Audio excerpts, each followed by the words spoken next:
Hi everyone, it's Alicia with the Dougherty Dozen. And for today's vlog, we are getting interviewed by the Today Show on live on Instagram, and I thought it would be cool for you to see a little of the behind the scenes. We did not make it into matching outfits. That was a goal of mine, but it just didn't happen. Aunt Kiki is here for support, keeping the kids calm, happy. Thanks, Aunt Kiki. You're welcome. I somehow have to round all my kids up to like come sit at this interview at the table. Not yet, James. Patrick's chilling out in the family room. Interview, Bodie. Bodie's hanging out with Dad. No! Watching. Roblox. On Roku channel. Oh. So we gotta go down for this interview, guys. I know. Wow, you seem so excited. Let's see what the girls are doing. Are you ready for our exciting interview? Yeah, sure, whatever. Okay. Yeah. We're all excited.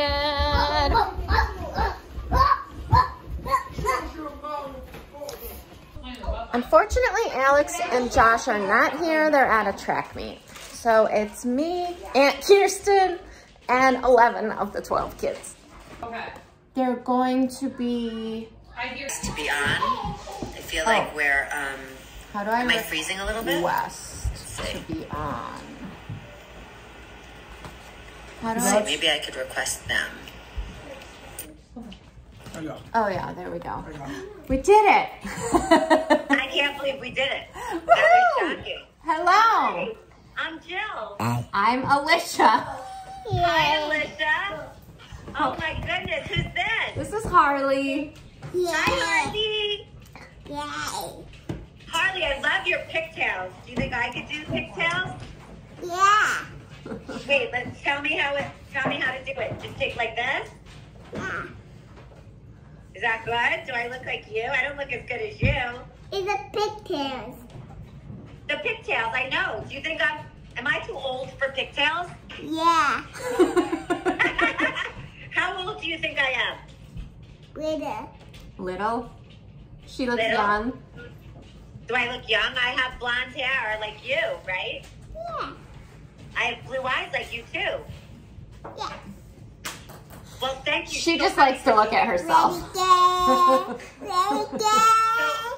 Okay. Alicia, Yes. how many, okay, so I have so many questions. Yeah. But I am in such awe of you. Could you just like take me around the room? Like, is everybody like just in the room somewhere? They're around the house. Let's see. Jump in and out. James was over there. Hello. Hi, James. Hello. Who do we have over here? Over here we have the kids' godmother, Aunt Kiki, with Harley and Bree and Jason. Hello. Let's see who else I can find. So Alex and Josh are at a track meet, unfortunately. Okay. So they're not here. These guys are being crazy in here. Patrick and Dash and Bodie. This is real life. Deshaun. Is this real life? Yeah, this is our real life. Okay, my mom just logged on. Mom, if I ever give you a hard time, just call Alicia because she has 12 children. And so why don't we get you to a quiet place now that I've seen? And I do want to tour because I want to understand. I can't even make 12 peanut butter jelly sandwiches, so I really want to understand. First of all, you're one of the most beautiful human beings for what you and your husband have done. And I gave a little bit of a briefing for people who aren't familiar with you, but everybody should follow them. I'm pronouncing it Dougherty, right? Yes. Okay. Yep. Okay. I follow you on Instagram, but I have a friend whose last name is Dougherty, so it confused me a little bit. Yeah, we get that a lot. Yeah. So I guess to start, I just want you to explain how your family came about, because I saw on one of your Instagrams, you went through the years you were pregnant or didn't adopt, and there was only 2 of those years. So start from the beginning about like your journey. Yeah, well, we started with infertility and miscarriages, and that's what brought us into the world of foster care and adoption from foster care. And from there, how old were you when this whole, like, when you're journey? Do you want to take her in the family room and see where the other girls are? Sorry. Want me to bring them downstairs? Yeah, they want to come say hi in a minute. I'll do that. So we got married in 2003. And so it wasn't until 2012 that we had Harley. Or Zoe. Too many names. Confusing. So yeah, in 2011, we adopted Alex from foster care. He was 5 years old. So he was our first kid, our first foster care placement, and adopted. And 6 days later, we found out we were pregnant with Zoe. So at that point, we were stunned. We couldn't even believe it. And it just kept going. 2013, we adopted James from foster care. He was 6 years old. And then in 2000, oh, here's Nevaeh. Everyone was wanting to see Nevaeh in my comments. Hey, how are you? Nice to meet you. And there's Zoe. Hi, Zoe. You could leave everyone framed up. Hi, guys. So when you sit back, I feel like the connection's a little off, but when you sit back, I can totally see you and hear you. Okay. So just so you know, it's breaking up a little bit, and I'm like hanging on every word. Okay. So tell me, I know it started with, like Alex really started your journey, right? Yeah. In terms of how it all came about. So tell us about that. So he was the first child that we were matched with. There's over 100,000 children in the USA foster care system who are already available for adoption and are just waiting for an adoptive family. So we had submitted our home study to adopt him, and we were matched with him. Flew out to South Dakota. He was in South Dakota foster care and flew home 4 days later, the parents of a 4-year-old at the time. And it was just us and Alex until Zoe was born. But yeah, he is what started it all. You know, everyone's just saying if you could ask everyone in the house to shut off their Wi-Fi, that maybe we'd have a better connection. Because everybody, I know that's a tough order, guys. But okay. You're breaking up a little bit, so I want to make sure because. Okay. Yeah, I know this is a very difficult. Shut your Wi-Fi off. Oh. Okay. There's Jordan. You didn't meet him yet either. Hi, Jordan. Hi. So continue with Alex. So it was just us and Alex. 6 days after we finalized his adoption, which took a while, we found out we were pregnant with Zoe. And then Zoe had just turned 1 year old, and the caseworker came over and asked if we would adopt James, who was 6 years old at the time. So that was 3 kids within a year. Like a year. Yeah. 0 to 3. When 2 weeks after James moved in, we were pregnant with Dash. He was one of the ones rustling around in the family room. And when Dash was 1 year old, we got a phone call from a caseworker. Can you take these twin baby boys for 5 days? And there's one of the twins. We said, oh, sure, we can take the twins. 5 days, that's nothing. Well, 5 days turned into forever. We ended up adopting them 3 years after that. While we were fostering the twins, we also fostered other kids. They'd come and go. And we gave birth to Bodie, and we gave birth to Harley.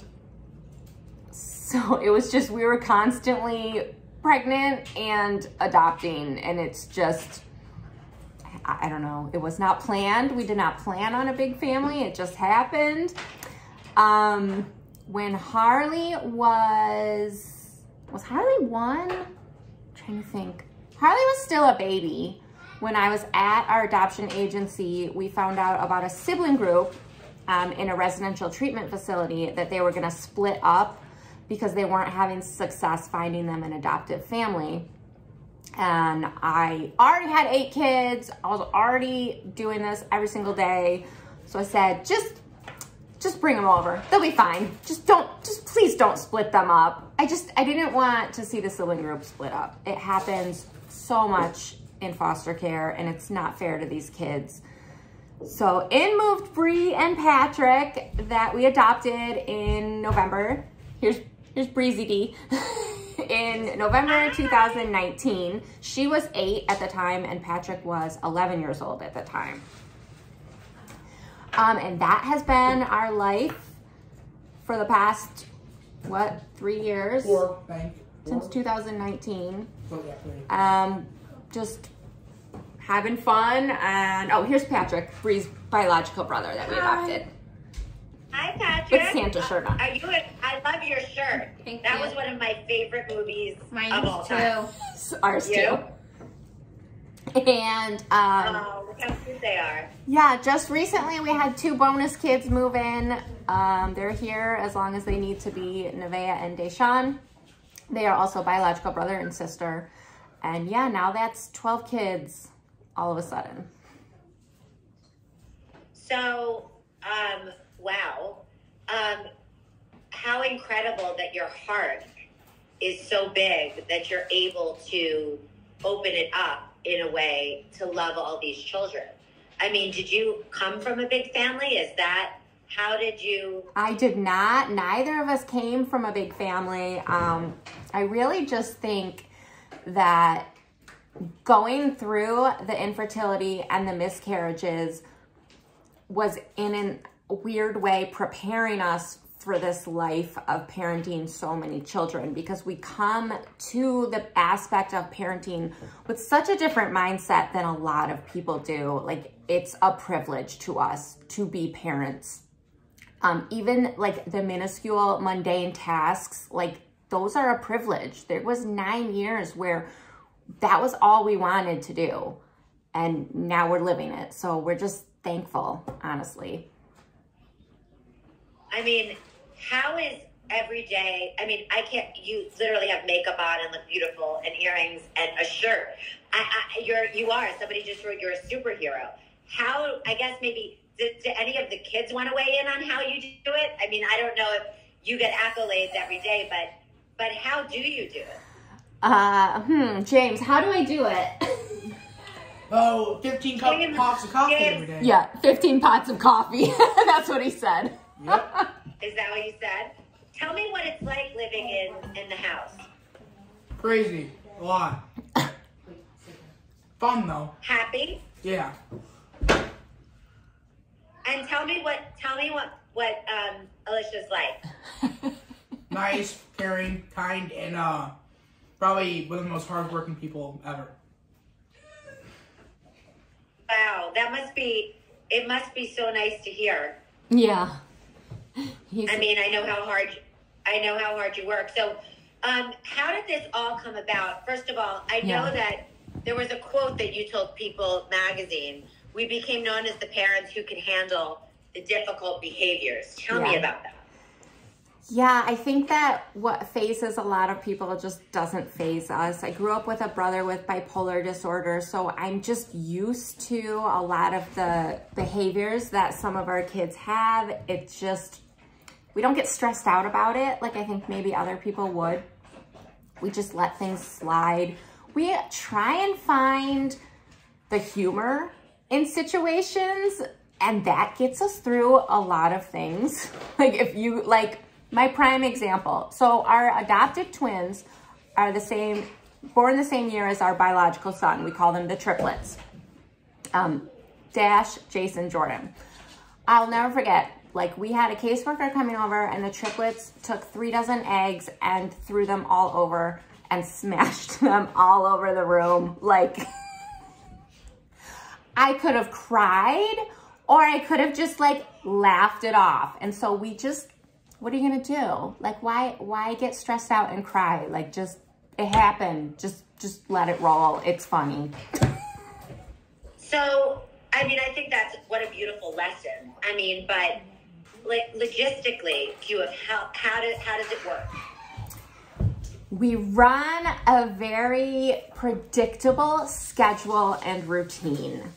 Like, I have got to get up at 4:30 to make this work effectively every day. I've got to get up. Okay, but what if you're sick, or what if you don't feel well, or what if you're sad, or you go through emotions that we all go through?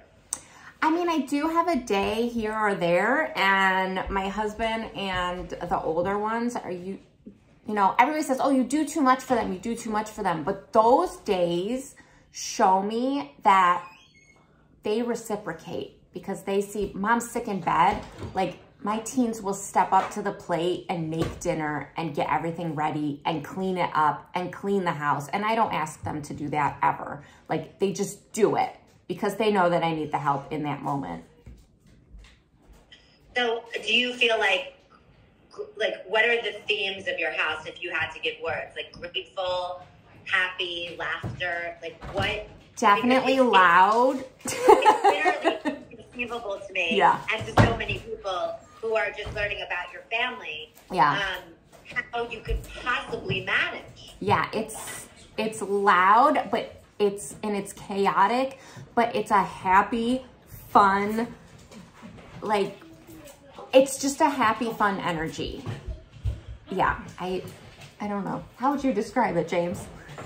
Chaos, like you said. Yeah, just chaos. Just good chaos.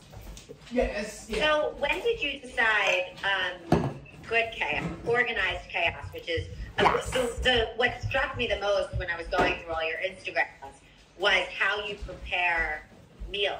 Like, you literally lay out the 12 and how you do your Costco runs and your shopping list. I mean, everything has to be, hi again. Yes. Everything has to be so organized and orchestrated. No thanks. Yeah, definitely. It has to be. We sit down every week. We make up the menu for the next week. I write out the grocery list accordingly. Like, it's that, like, organizing this family and this house is a full-time job by itself. Yeah, I mean, there are so many questions coming in, and I promise we'll get to them. Somebody said, were you able to avoid COVID? We did get it once, and thankfully not. We came in and out of it, yeah. Yeah, because I can't even imagine when you were all together when we were on lockdown, what was that experience like? Was it a bonding experience? Yeah, it really was, yeah. What were some of the sort of rules of the house? Because I could imagine it was chaos happening. Yeah. I mean, it was hard enough. I had friends that were like, I gotta get out of the house. Who have 1 or 2 kids, or just in a relationship who, families were fighting. So what was that experience like? It honestly was a life-altering experience for us. Before the pandemic, we were so busy and so occupied. Like, we weren't present. We were just here and there and go, go, go. And the pandemic came and it was just bam. We were home. We were going nowhere. We were doing nothing. And for like a few weeks, we just we didn't even know what to do. And then we just adjusted. And that's when we really evolved into what we are now. It was a major bonding experience, and we just spent so much time together. And when, the pandemic started lifting, my husband and I realized we need to find that fine line. We cannot go back to never having a moment together. So I think we are balancing it well. The kids are back in activities and back to seeing friends and stuff, but we're not letting it consume our entire family anymore. it's interesting. I feel like, you know, I try to find silver linings in situations that are so devastating, like what we've all been going through with this pandemic. And it seems like for you, as a shift in the family, like we were all running, and then it caused us all to sort of pause, reevaluate, and take from the old normal into the new normal what is beneficial. Yeah. So, I mean, do you sit together as a family for dinner? Was that something you didn't do before that now you do? Like, what are some of the things? We always sat most nights together as a family, but I would say we now sit together a good 6 out of the 7 nights of the week together as a family to eat dinner. Yeah, that's like our one time of day where no matter how crazy the entire day is, like, let's sit down for 30 minutes. Let's talk about our day. We all go around. We say the best part of our day. Yeah, no phones. That is the only, I tell the teens, I'm like, I don't care when you have your phone the rest of the day, but give me this 30 minutes without your phone in your hand. You know what? I love that so much because that's a rule actually in my family that my father, I would never have my phone out on the table. And I think it's so important. Did you do that pre-pandemic? I think we were just so exhausted pre-pandemic that we just... You were like, take the phone, take the... Yeah. Yeah. Right. And now you're like, no phones, nothing. Yeah. This is a time for us to get together. Did they all get along, all the kids? Most of the time, I would say the ones who don't the most are the twins with each other. And I hear that that's a twin thing. Yeah. It's just a twin thing. That's super interesting. So, I know that first of all, people are asking, is everybody okay in the family with, you know, you guys have really used social media, to spread awareness. And I know that that's important to you to get the message out. Right. So I want to give you that opportunity to talk about that. But also, are the kids like okay with it? Is everyone on board with what's happening? Because you really, I mean, you have like 4 million people on TikTok. So. Yeah. So the bigger we get, like every leap we take in followers, we do sit down as a family and we're like, listen, the account's growing again. Is this still something we want to do as a family? And we have reevaluated this several times now in the past 2 years. If this is still something we want to move forward with as a family, because it is. I mean, it's our lives out there.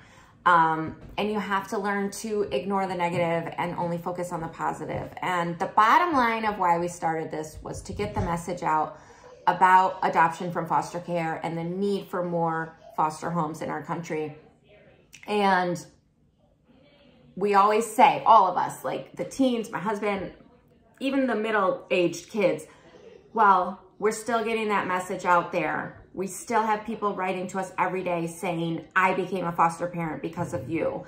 I just adopted my first child from foster care because of you. So the more people we're able to reach, the more we'll keep going. That must be so impactful for you. I mean, is there like one particular story that sits with you that, I mean, that must for you be so rewarding that you're doing something. Yeah. You know, on a different realm, talking about impactful stories, we have a large following of children who were in foster care, who are now adults. And they follow our account because for them, it's healing to see what should have been or what could have been in their life because they didn't get this experience when they were in this part of their life. And so, like, probably one of the most impactful messages I ever got was from someone in that situation who said they were just at the end. They were done with everything. And they found my account and it just rejuvenated them. And they wake up happy again. And they wake up and, like, to know that you literally saved somebody's life just by... I say all the time, I'm like, I'm just a 41-year-old mom, like, in the suburbs of Rochester, New York. Like, I'm not anything spectacular, but that impacted me. I mean, I speak for everyone saying you are one of the most spectacular. people I've ever met. Do you have time for yourself? So I do. And, you know, I don't really sleep. I've never really slept. I've only ever needed... What is not really sleep? I sleep 4 hours a night. I've always done that. And you totally yeah. are... Okay. Yeah.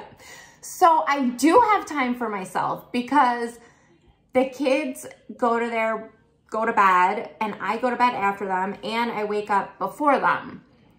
So it works. Everyone's writing like definitely spectacular.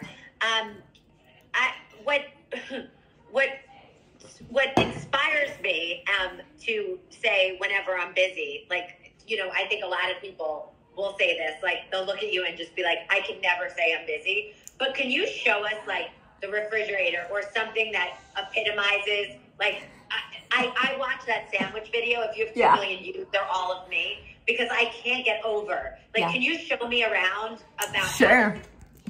like a little bit of its work? What's the most chaotic part of our house right now, Nevaeh? Yeah, the pantry. Oh, the pantry's always a disaster, for sure. So the kids are just all over the place. Yeah, it is. It's all over the place. So this is part of the pantry room, and then it expands way over here, where it's just because so much stuff, so much stuff. But wait, there's more. But wait, there's more. So then that wasn't enough room for us.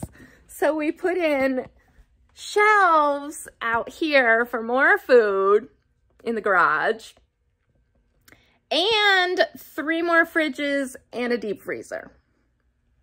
Wow. And so how often do you need to go food shopping?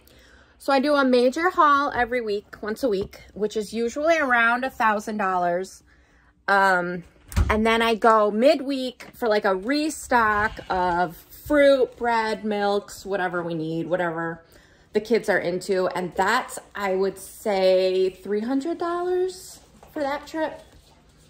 So you really, are you a good cook? Like, would you consider yourself? No, I mean, I think that's another reason people follow me because, like, I'm not a gourmet chef, but I do really try to make homemade meals as much as possible. And it's attainable, you know? Like, my meals are attainable meals. It's taco sandwich, which is just Bisquick with taco meat on it. But it looks really fancy. I mean, so are your neighbors, like, I mean, they must regard you, like, what is the community? Is everyone super supportive? Yeah, we're in a really supportive community. Yeah, it's a great place. It's a really good area to live in. And what is your, you know, it's funny because I was just talking to a friend about how you keep a marriage going and alive and how do you and Josh keep your marriage?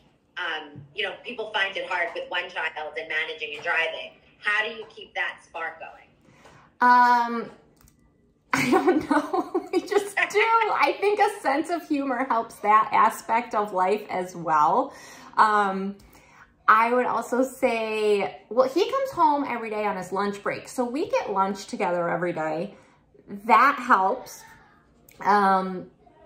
We spend time together. I mean, he barely sleeps too. So we spend time together every evening. I think people think that we never see each other, but we really do. Do you have date nights? Is there ever a night that you'll go out and the older kids can babysit? Not really. No. Right. Date nights aren't a thing. We do date nights in. So probably once a month, we do what we call electronics night, and the kids just like zone out on, you know, they all have their iPads or whatever. And we get takeout and we just sit together, just me and him, and have dinner. And it's like a date with, you know, 12 kids in the other room. Well, listen, right.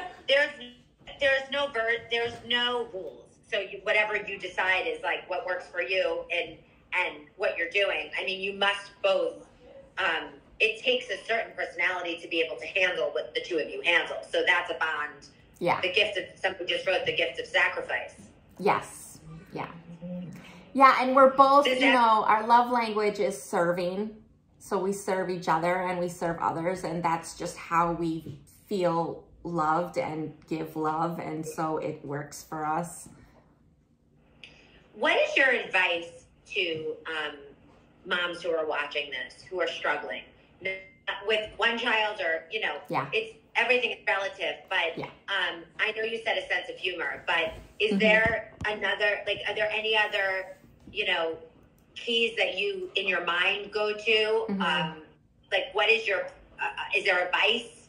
Yeah, I mean, we've definitely been, I've been in that moment where you're in the trenches and it's just so suffocating, and in those moments you take it one day at a time, 1 hour at a time, 1 minute at a time, and don't think of all the what ifs, and don't think too far ahead, because that's, you can't control that. Like, why are you stressing about the stuff you can't control? Don't spend your energy on that. Just right now, this minute, you can control. And somebody just wrote, like, knowing that you can't get it right 100% of the time. Do you give yourself the grace of that? Oh, yes. Yes. You have to give yourself grace. We're not perfect. Trust me. How do you do homework with everybody? Okay. People are going to hate me for this, but I have really good kids who just do their homework. I don't have to nag them. Maybe one kid. I won't name names. One kid I have to nag. But that's no coincidence. Do you think that that's an environment that you create and a culture you create? I mean, that's, there's no way that you just got 12 kids who, except for one, who doesn't do their homework. Yeah, we, you know, we tell our kids, school is a priority, education is a priority. And yeah, I think that they respect that. My husband's a teacher. I was a teacher. So yeah, education is a big deal. What about, hi? That's Zoe. Hi, Zoe. Do you want to sit with us? Yeah. Zoe, do you want to sit with us? You can join. Tell me what it's like having 11 brothers and sisters. Zoe's my brutally honest one. I'm the brutally honest one of my family too, Zoe. So tell me, everyone's saying hi to you, Zoe. I don't know, can you see the comments? Yeah. Okay. So what's Zoe, it like? Tell me what it's like for you having, is it fun? Is it exciting? Is it hard sometimes? Okay. It's okay. It's okay. What is the best part? Never being alone. What'd she say? Never being alone. That's nice. What's your favorite meal that Mom makes? Because I know she makes different meals that each of you like. Ravioli, bacon, lasagna. Ravioli, bacon, lasagna. Is the bacon in the ravioli? No, she said ravioli, bake, and lasagna. Oh, okay. I'm like, how do you make? But that would be a good invention. I'm going to invent that now. No, you don't want that?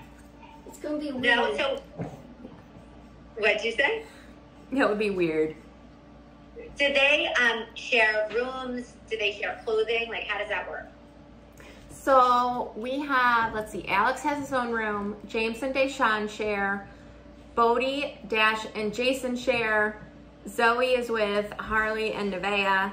Bree has her own room, and Patrick and Jordan share. And then I have to share with Josh, but that's all right. Whenever they complain about sharing, I'm like, I have to share a room too, you know. She snores very loud. Yeah, see?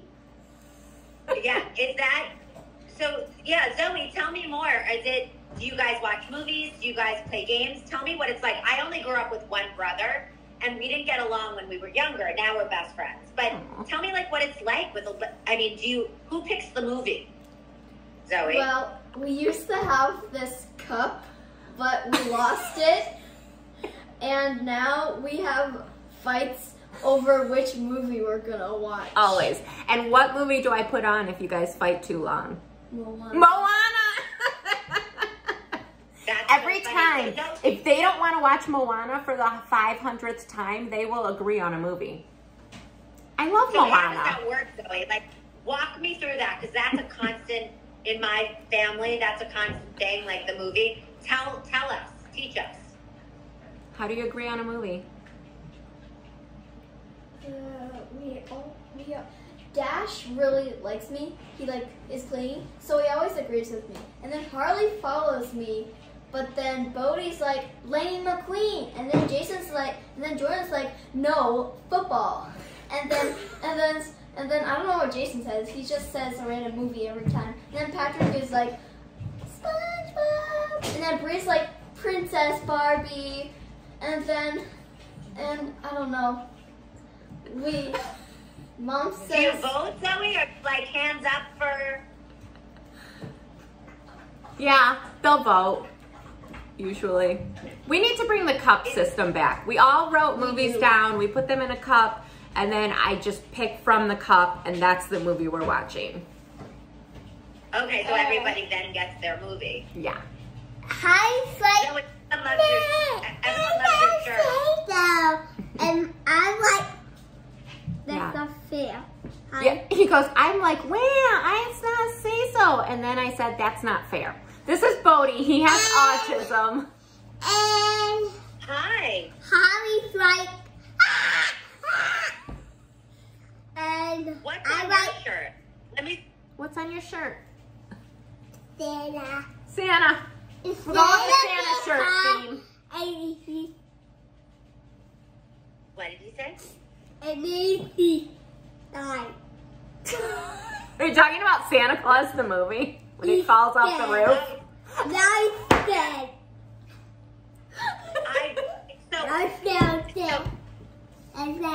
Yeah. Yeah, that happened. Okay. Go to Aunt Kiki.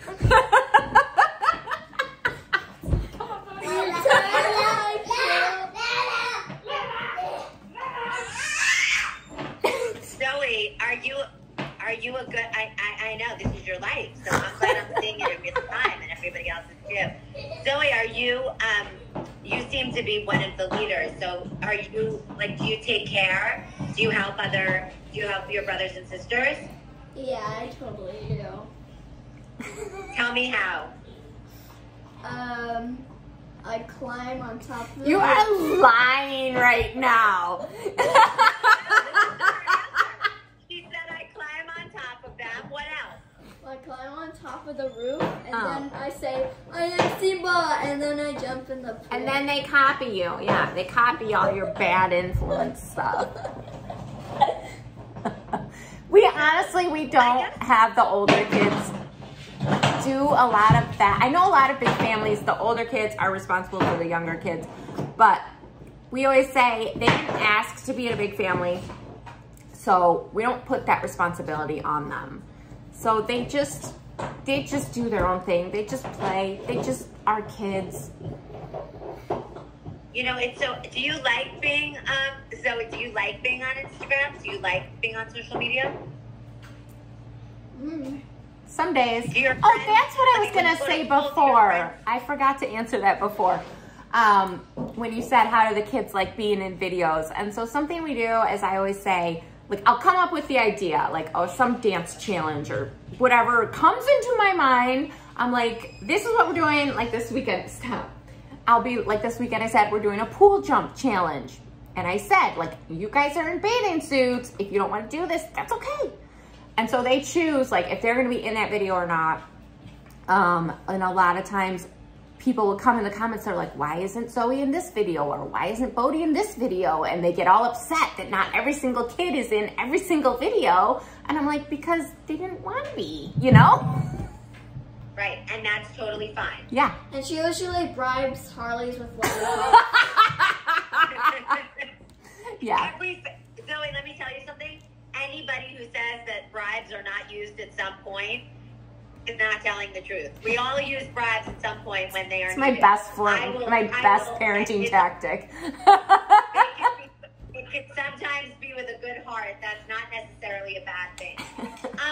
So I guess, you know, I want to give you sort of the floor to share what you want people to know about adoption and fostering children. And I know it's really important for you to spread your message. So I want to give you the opportunity to do that. Thank you.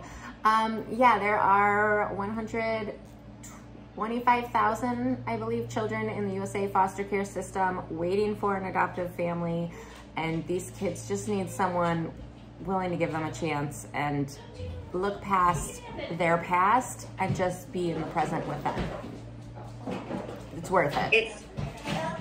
It's so beautiful what you do. So just so I can not think that I'm busy for the rest of the night, tell me what the rest of your night is. What are you making for dinner? Let's see. We're about to leave here and go to Taekwondo for an hour, and then, yeah, you gotta go get dressed. Do you have a bus? How do you drive them around? We have a Ford Transit 15-seater.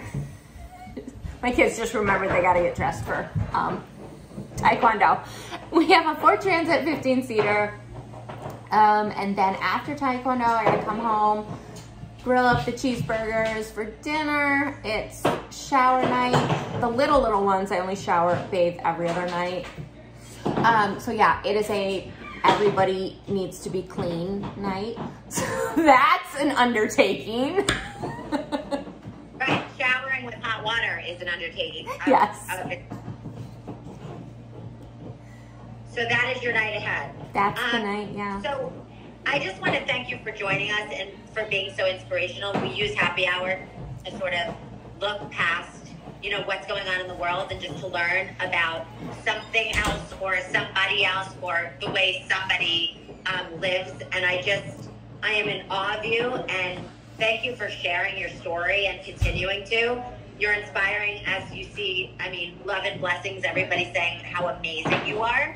And so I hope you'll come join us again. And my last question for you is, the alliteration is there, the Dougherty doesn't, but now you are 14. So now yes. So we're keeping it because we have 12 kids. So it still works. It still works. Are there more on the way, though? I'm done right now. We've found my limit. On that note, I love that you'll say to most people, like, can you say bye to everybody? Say bye. Oh, did you put on your princess dress for us? She did. By the way, it's a nightgown, but yes, she did. She calls it her fancy Elsa dress. Oh. Do you love Elsa? Oh, yeah. I see Elsa. Oh, and now you're ready for Taekwondo. Yeah. All right, well, you guys are amazing, and if you make the bacon ravioli, loop me in. Okay. Taekwondo. You're my little Elsa. Bye, Zoe. Okay. I always end every live reminding everyone that you are strong, you are beautiful, you are loved, you belong, and I'm so proud of you. We'll see you tomorrow. Thank you, I know that's your usual sign up, so thank you for doing that for us. Bye, everybody. Thank you. It was real life. Sorry.